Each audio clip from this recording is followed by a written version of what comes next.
attending this presentation, you are open to the truth as it can be known, following in new ideas and actions, making for a better way of life. I'm James Coleman. This is Inner Peace Arts Unscripted, and I'm an inner peace artist, writer, speaker, coach on personal development, spirituality, and social change. Check out my properties, innerpeacearts.wordpress.com, Facebook and Twitter, innerpeacearts1, and email me at innerpeacearts@protonmail.com. Today, I'm going to talk about a very popular topic, and this is going to be more unscripted and raw than usual, because this topic really digs down deep. And the topic is belief, and the power of belief, what belief can do, the extent to which we can believe, changing beliefs, what is the impact of belief as filter. I mean, it's all of these things. And here's my comment, of course, and yet it is not taught at all. Like, no one teaches about belief. You see signs up in the schools now, believe you can achieve, you can do whatever you want to do, blah blah blah, but not getting down to the real core of it and how it works and what its potential is. Now, in my speaking here, I am not making claims that I have entered into that place of belief whereby, I'm moving mountains, and we'll get to that. Belief, faith, and so I guess I'm sharing this in terms of how do we go about changing it so that we get more of what we want, right? So I'm speaking of it in the place of where many of us are.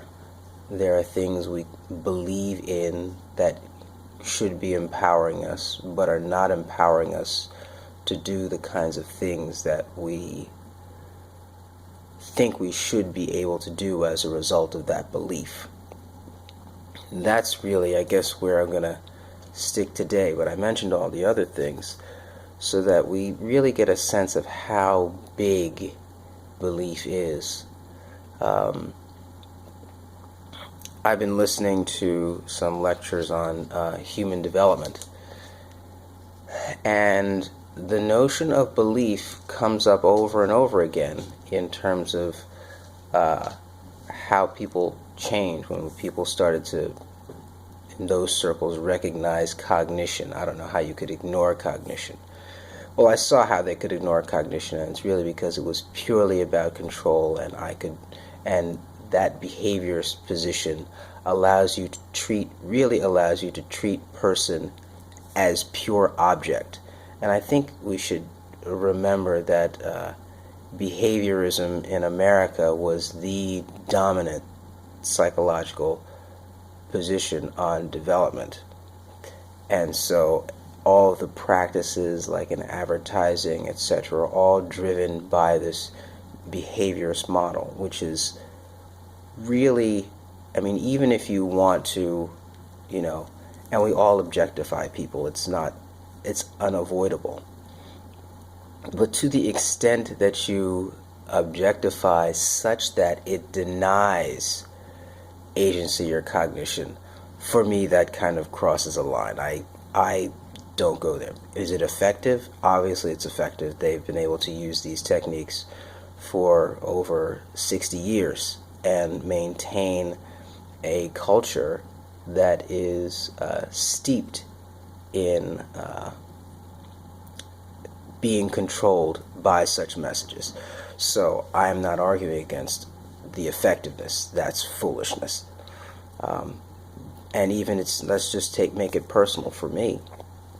Its effectiveness on me is through my growing years was very effective. It was only when I when things started to not make sense, that I started to wake up.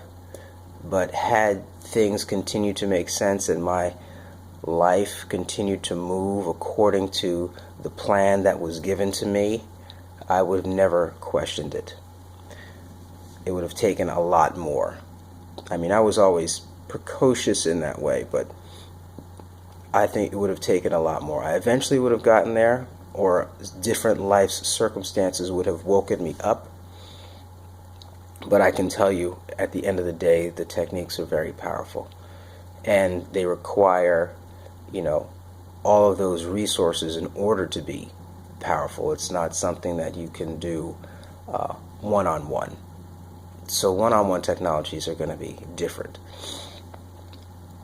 And the one-on-one technologies, that's actually a good segue. The one-on-one technologies are actually going to be belief-related technologies. How can an interaction, a face-to-face interaction, alter a person's belief such that those other beliefs are shattered? But that's only part of what I wanted to talk about today. I really want to get into and mention about the change in belief relative to claims of power. So there's this notion that, if you have faith, you can move mountains, or you have belief, these things will happen for you. And the notion that, nothing succeeds like success. All of these are related to belief, and these processes are fairly well documented in learning theory, various aspects of learning theory.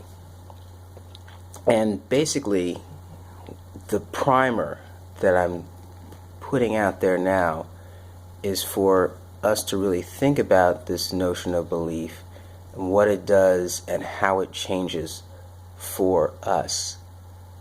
If I want something that I don't have, I call it an unfulfilled self-directed assignment, right? So it's something that I want that I don't yet have, which means that more than likely for many of these things, I'm going to need to change some kind of essential part of myself, aspect of myself, in order to perform the tasks that will bring that thing to me or prepare me for the opportunities that I can take advantage of in order to, right?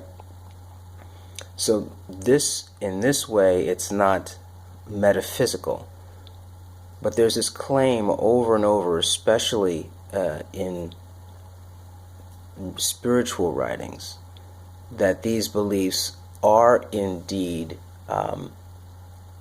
do indeed impact material directly, not outside of the body. So if I have a belief and it affects, I have a thought and it affects, my muscle contractions and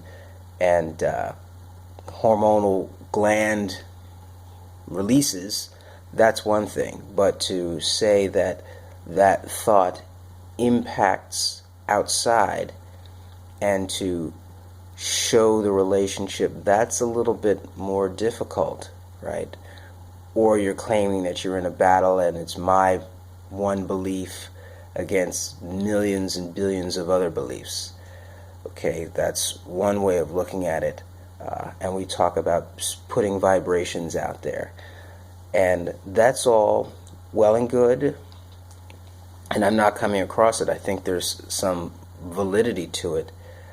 But there's still this core notion of a one-to-one relationship between my belief and something happening outside of me, and some kind of control or influence of something outside of me that would then bring it to me. So this is kind of pseudo law of attraction stuff, which I shy away from, just because, listen, if the law of attraction worked the way it does, I am thinking that either people who have that power aren't using it for good, or that power is simply not powerful enough against the present forces against it. So then if it's true, that means somebody else is using it to do really mean things.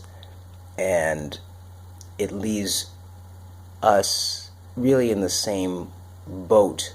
The playing field is not even in that sense. And I'm looking for those tools, techniques that truly even the playing field such that you can no longer impose, right? And it just simply doesn't work because it can't work by definition. It's like a nullifying field, right?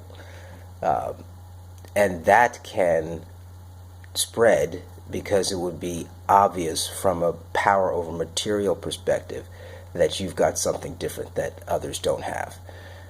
So you see where I'm going with all this belief stuff. All of this is driven by belief. I don't think I'm going to get much more in here, but I think this is to whet the appetite with regard to belief and thinking about it, and thinking about its relationship to thoughts and emotions and actions and contractions and word choices and all of that. So I felt like this was one big intro to something bigger, but it was necessary to start to prime the pump, as they say. I'm James Coleman, Inner Peace artist, and this has been Inner Peace Arts Unscripted. Yevarechecha Adonai v'yishmerecha, Ya'er Adonai panav elecha v'chuneka, Yisa Adonai panav elecha v'yasem lecha shalom. In distinction, thanks be to stream, in stream, by stream.